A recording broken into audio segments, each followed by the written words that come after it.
야곱이 생질이라고 말하는 외삼촌 라반을 만나는 장면인데요.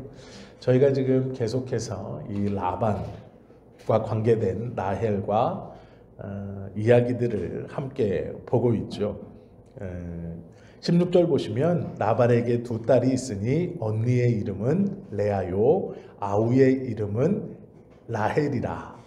레아는 시력이 약하고 라헬은 곱고 아립다우니 야곱이 라헬을 더 사랑함으로 대답하되 내가 외삼촌의 작은 딸 라헬을 위하여 외삼촌에게 7년을 섬기리이다.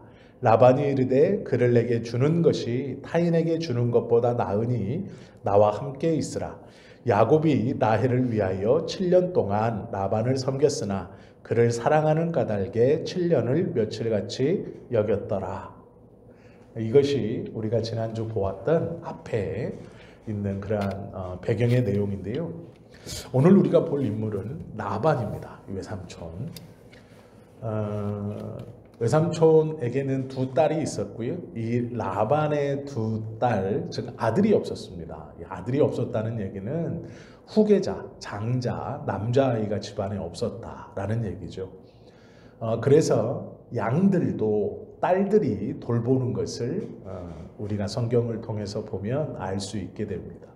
특별히 큰딸이 양들을 데리고 밖으로 들로 나가서 양들을 치고 아마 동생 레아는 집안에서 살림을 했던 것 같습니다.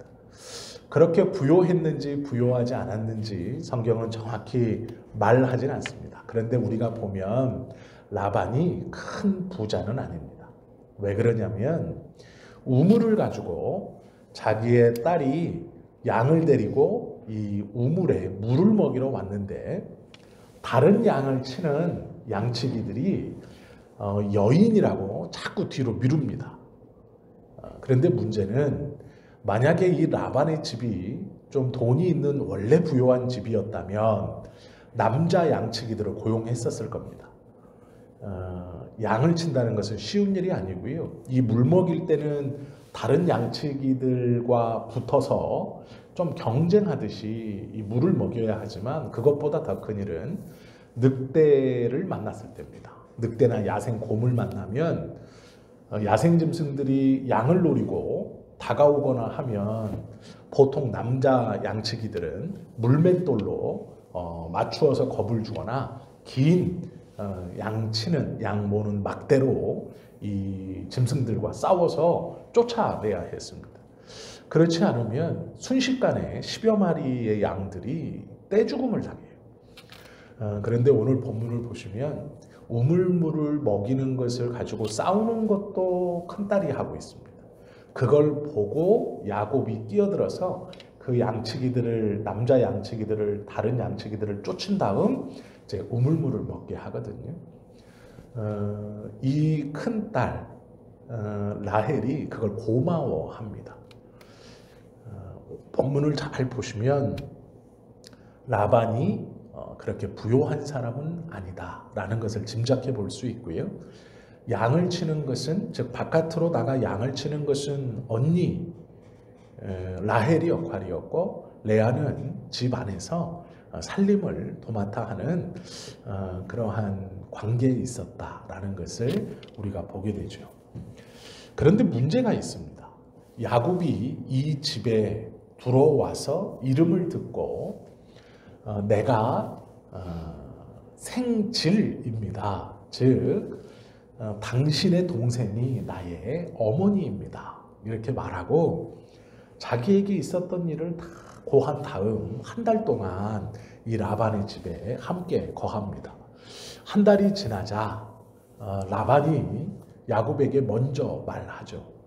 네가 나의 생질인 건 맞지만 어떻게 공짜로 있겠느냐. 내가 너에게 싹쓸 줄 텐데 무엇을 원하는지 얼마를 원하는지를 내게 말하면 내가 그걸 주겠다. 이렇게 말하죠. 그리고 나서 야곱이 먼저 얘기한 것이 7년입니다. 우리가 이것을 좀 중요하게 봐야 되는데요. 이 히브리 종에 관한 규례는 성경에 여러 번 나와 있습니다. 출애굽기 21장, 신명기 15장, 레위기 25장. 이게 다 종들을 이렇게 구했을 때, 얻을 때 하는 것인데요. 다 종에 대한 이야기지만 조금씩 다른 이야기가 있습니다.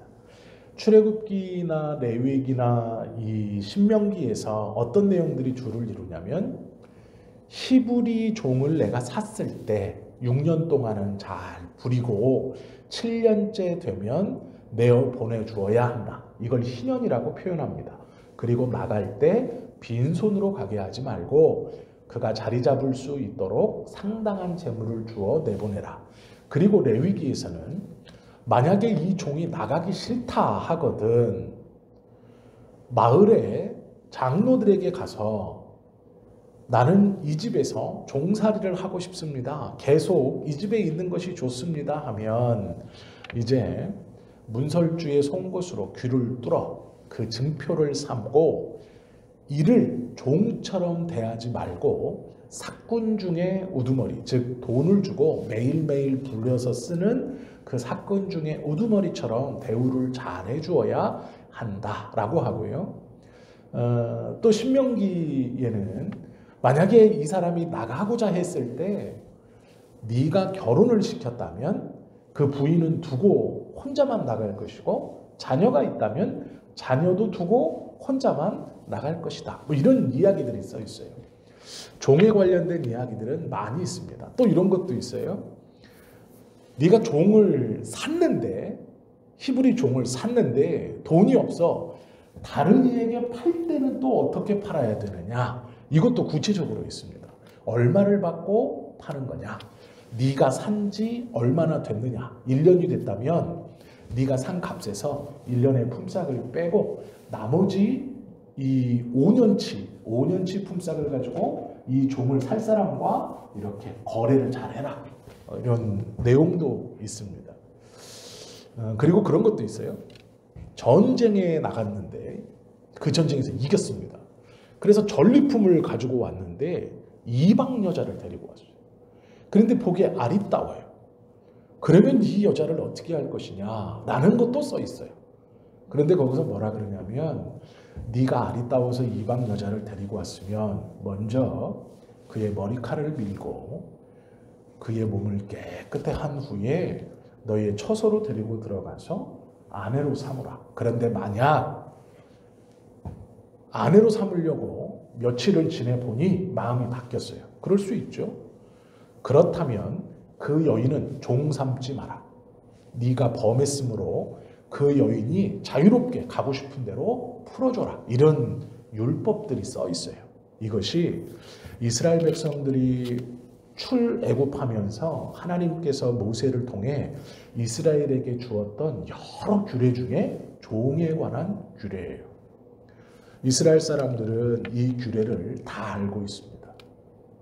이것을 지키며 살아가는 것이 우리가 이방인과 다른 하나님의 백성이라는 증거예요. 그래서 이 율법을 모르는 이스라엘 사람은 없습니다. 다 알아요.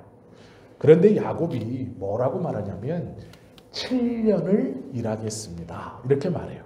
그러면 원래 라반이 생질이라고 했기 때문에 어떻게 대우하는 게 최소한의 대우냐면 6년을 얘기해야 돼요. 그런데 야곱이 7년을 얘기하고 라반은 그 7년을 그대로 받아들입니다. 원래 이것은 이스라엘과 이방인이 계약할 때 하는 말이에요. 종의 계약을 할 때. 그래서 이스라엘과 이스라엘 사람들이 주종이 되면 6년, 이스라엘과 이방인이 주종이 되면 7년이에요. 라반이 이 7년을 받아들였다는 건 말로는 생질이다라고 말하지만 이방인처럼 지금 대우하고 있습니다. 그 이유가 있어요. 왜 그랬냐면 욕심 때문입니다. 라반에게 욕심이 있었어요. 원래는 이 하란 지역에서 자기의 딸을 누군가에게 시집 보낼 때는 지참금을 주어서 보내야 돼요. 여인을 시집 보낼 때 남자 집에 지참금을 주어 보냅니다. 그런데 지금 이 라반은 딸을 어떻게 보내려고 하냐면 대릴사위처럼 남자를 들여서 7년을 일하게 하고 딸을 주려고 그래요. 이건 풍습에도 어긋날 뿐더러 전통에도 맞지 않고 그 시대에서도 맞지 않아요.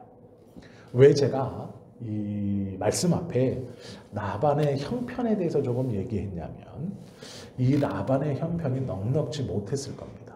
왜 그러냐? 라반이 하는 행동을 보면 넉넉한 집에서는 이렇게 할 수 없어요. 가만히 보면 자기 딸을 야곱에게 주는데 이가 그 야곱을 이홍하기 시작합니다. 그리고 이 뒤에 이야기를 가만히 읽어보면요. 야곱이 그 집에 들어와서 양떼를 돌보면서 양떼가 불어납니다. 많이 불어나요. 그래서 재산이 늘어납니다. 그리고 7년을 또 일하겠다라고 하면서 도합 14년을 일했죠. 그때 이 라반은요, 부자가 되어 있습니다. 처음에 야곱이 오기 전까지는 아주 가난한 집은 아니었지만 아버지와 딸 둘이 양을 키우면서 살아가는 그저 그런 집이었어요. 약간은 가난한, 그렇게 부자거나 풍요롭지 않은 집이었어요. 야곱이 들어왔고 14년을 일하는 그 동안에 하나님께서 야곱의 손을 통해 이 라반에게 복을 주어서 부자가 됐어요. 나중에 보면 종들도 등장합니다. 야곱 외에 다른 종들도 있어요. 라반의 집에. 그러니까 다른 종들을 고용하면서까지 쓸 만큼 이제 재산이 늘어난 거예요. 지키고 키우고 할 만큼 재산이 늘어났습니다. 14년 동안 부자가 됐어요. 라반은 그러면 생질이라고 말하는 조카가 되는 이 야곱에게 왜 이렇게 행동했느냐? 여러 가지 이유가 있지만 하나님께서 주신 율법을 교묘하게 이용합니다. 우리 지방의 풍습, 이스라엘과 이스라엘, 자기 생질에게 자기 딸을 주는데 풍습을 이야기합니다. 그러면서 하나님께서 주신 율법도 교묘하게 이용해서 야곱에게 7년을 일하라 라고 말하고 또 그 다음에도 6년이 아닌 7년을 이야기합니다. 그 이유가 뭐냐면 자신의 욕심 때문이에요. 이것이 성경을 보면 대표적으로 욕심 때문에 죄를 짓는 케이스입니다.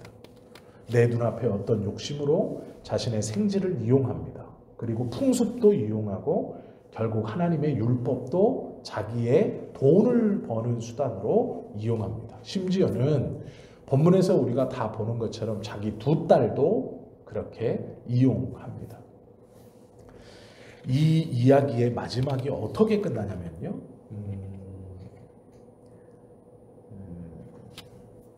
이 딸들이 나중에 아버지를 평가하는 말이 있어요. 야곱이 이 14년이 다 지나고 시간이 흘러서 고향으로 돌아가고자 합니다. 그런데 그때 이 딸들이 원래는 아버지하고 딸 둘이 함께 살았습니다. 그렇다면 아버지에게 정이 되게 많이 들었을 텐데 이 딸들이 바라보는 아버지에 대한 평가가 굉장히 박합니다. 박하다는 걸 떠나서 창세기 31장 14절부터 16절 말씀에 보면 딸들이 자기 남편 야곱에게 이렇게 말해요. 시간이 이제 한참 지났어요. 야곱이 이제 라반을 떠나려고 합니다. 근데 딸들이 자기 남편인 야곱에게 창세기 31장 14절부터 16절 말씀 한번 보십시오. 라헬과 레아가 이 둘이 똑같이 얘기하는 거예요. 라헬과 레아가 그에게 대답하여 이르되 우리가 우리 아버지 집에서 무슨 분깃이나 유산이 있으리요. 아버지가 우리를 팔고 우리의 돈을 다 먹어버렸으니 아버지가 우리를 외국인처럼 여기는 것이 아닌가 이렇게 말해요. 이 두 딸이 이렇게 말하는 거예요. 아버지 보고. 딸들이 생각할 때 아버지를 어떻게 얘기하느냐. 우리를 팔았다 이렇게 말해요. 그리고 우리를 이방인 대하듯 한다. 아버지에게 우리가 무슨 유산이나 분깃이 있겠느냐. 우리의 돈을 먹었다. 이렇게 말하는 건 뭐냐면 원래는 시집 갈 때 하려고 하는 지참금을 부모가 모으기도 하지만 본인이 모읍니다. 라헬과 레아가 모았을 거예요. 이제 그것까지도 가져버린 거예요, 아버지가. 왜냐하면 야곱에게 줬죠. 종처럼 부리는. 딸들이 보기에 아버지는 내가 시집 갈 때 지참금을 내고 그 집에서 의당 누려야 하는 정당한 권리를 살 수 있는 그 내가 모은 지참금을 아버지가 가져가 버렸어요. 두 번 다. 라헬과 레아. 그래서 자기 돈을 먹었다 이렇게 표현해요. 그리고 우리를 팔았다. 이게 딸들이 아버지 라반에게 느끼는 감정입니다. 무슨 것이 있겠느냐. 유산도 없고 분깃도 없다. 우리를 이방인처럼 대한다. 라반은요 처음에 부요하지 못했습니다. 성경을 가만히 읽어보면 야곱이 그 집에 들어와 14년을 헌신하는 그동안에 부요케 됐어요. 그런데 가난했던 라반이 돈을 알게 되어서 그런지 모르지만 딸들에게 이 아버지에 대한 평가는 굉장히 박하다 못해 처참한 수준입니다. 미련이 없어요. 우리를 이방인처럼 대하고 우리를 팔아버렸고 우리의 것을 빼앗아간 사람이 우리 아버지다 이렇게 말해요. 그러면서 야곱을 따라가겠다. 둘 다 똑같이 대답하는 것을 성경에서 보게 되죠. 그러면 라반이 왜 이렇게 되었느냐? 하나님께서 주신 지혜를 자신의 욕심을 이루기 위해서 사용했기 때문이에요. 이걸 조금 더 구체적으로 말하면 욕심으로 인하여 죄를 낳은 것이에요. 내 유익을 위해서 하나님의 말씀을 이용하고 하나님께서 주신 법을 교묘하게 틀어서 내 유익한 대로 내 욕심을 채우고 그것으로 죄를 낳았어요. 결국 이 자신의 욕심으로 낳은 죄로 인해서 딸들을 잃어버립니다. 그리고 결국은 아들로 삼았어야 하는 야곱도 잃어버리게 되죠. 그리고 혼자 남게 돼요. 그런데 마지막까지 혼자 남았을 때도 이 라반에게 중요한 게 무엇이었냐면 돈이었어요. 그래서 야곱과 두 딸들이 떠나갈 때 뒤돌아도 안 보지만 쫓아온 이유가 자신의 집에 있어야 할 드라빔이 사라졌다는 것을 알았을 때 쫓아옵니다. 왜 그러냐면 이 드라빔이라는 물건은 유산을 상속받을 수 있는 상속자에 대한 증거예요. 증표예요. 원래는 집의 장자나 그 다음 후계자에게 우리가 인감도장 맡기듯이 이거 아빠 인감도장인데 잘 갖고 있어. 만약에 아빠가 어떤 일을 당하면 이걸 가지고 뭘 하는 거야. 이렇게 주듯이 하는 거예요. 나라로 말하면 임금이 자기 왕자에게 옥새를 넘기는 것 같은 것이 드라빔이에요. 그런데 이 드라빔이 없어졌다는 것을 알고 쫓아와요. 왜 그랬냐면 나중에 시간이 지난 후에 야곱이 이 드라빔을 가지고 와서 라반의 재산이 내 것이다 라고 말하는 것이 두려웠어요. 자기 아들 삼을 수 있었던 야곱 두 딸들이 떠나갈 때 미련 없이 보냅니다. 그런데 쫓아온 이유가요. 나중에 와서 재산, 돈을 달라고 할까 겁이 나서 그 드라빔을 찾으러 와요. 그래서 쫓아왔습니다. 라반의 마음속에는 이 돈이 가득 차 있어요. 본문을요 꼼꼼히 읽어보시면 라반이 야곱에게 하는 행동, 두 딸에게 하는 행동, 그리고 요 이야기들을 가만히 보면 가난했던 라반이 부욕해 되었는데 그 부욕해 된 것을 누리는 게 아니라 바꾸어요. 딸들하고 바꾸고 사위하고 바꿉니다. 그러면서 이들을 바깥으로 몰아내고 돈을, 물질을 자기 안으로 끌어들여요. 그렇게 된 이유는 욕심으로 인한 죄예요. 우리가 굉장히 주의해야 되고 굉장히 조심해야 하는 것이 이것입니다. 우리의 욕심을 채우기 위해서 하나님의 말씀과 뜻을 교묘히 이용하거나 내 마음의 평안함을 위해서 이것은 이것이야 라고 하나님의 말씀을 이용하는 그러한 모습들은 굉장히 위험한 것이죠. 자신의 목적을 생각하면서 하나님의 말씀을 교묘히 이용해요. 이것은요 하나님의 말씀을 가벼이 여긴 거예요. 성경은 이것을 교활하다라고 말해요. 교활. 말하는데 교활의 첫 번째 모습이 있습니다. 교활한 자, 하나님의 말씀을 가벼이 여기고 자신의 욕심에 눈이 어두워지면 사람이 교활해지는데, 교활한 사람의 첫 번째 특징, 거짓이 드러납니다. 라반을 보면 동생을 먼저 줄 것처럼 야곱과 얘기하고 결혼식 저녁 전날 이 언니를 아무도 모르게 야곱의 침소에 집어넣습니다. 이것이 교활한 사람의 대표적인 첫 번째 모습, 거짓이에요. 내가 레아를 주겠다. 걱정하지 마라. 7년을 일해라. 그래, 그러면 내가 내 둘째 딸을 주겠다. 그런데 첫째 딸을 아무런 말 없이 침소에 집어넣습니다. 그리고 그 다음날 너무도 뻔뻔하게 내가 둘째 딸도 너에게 주겠다. 그러니 또 7년을 일해라 라고 말하는 것이죠. 이것이 교활한 사람의 첫 번째 모습인 거짓이에요. 라반에게선 이것이 드러나죠. 두 번째는 무자비함입니다. 교활한 사람의 두 번째 특징은 무자비함이에요. 다른 이를 배려하거나 이해하지 않습니다. 라반의 행동을 보면 야곱을 이해하거나 야곱을 돌아보지 않아요. 두 딸을 생각하지 않아요. 첫 번째의 모습은 거짓이고 두 번째는 무자비함이에요. 내 것을 움켜쥐고 내 욕심을 채우기 위해서 교활한 자는 무자비함을 드러냅니다.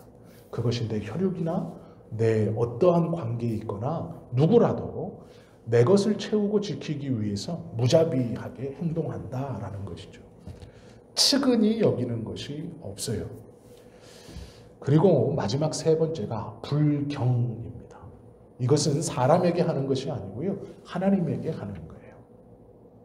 하나님의 말씀을 업신여깁니다. 이것이 불경이에요. 불의한 자에게는 세 가지 특징이 나타납니다. 그리고 불의한 자가 되는 이유는 욕심으로 죄를 낳기 때문이에요. 죄악에 빠지기 때문입니다. 욕심으로 죄악에 빠진 자를 불의한 자라고 말하는데, 이 불의한 자는 거짓과 무자비함과 불경건이 나타납니다.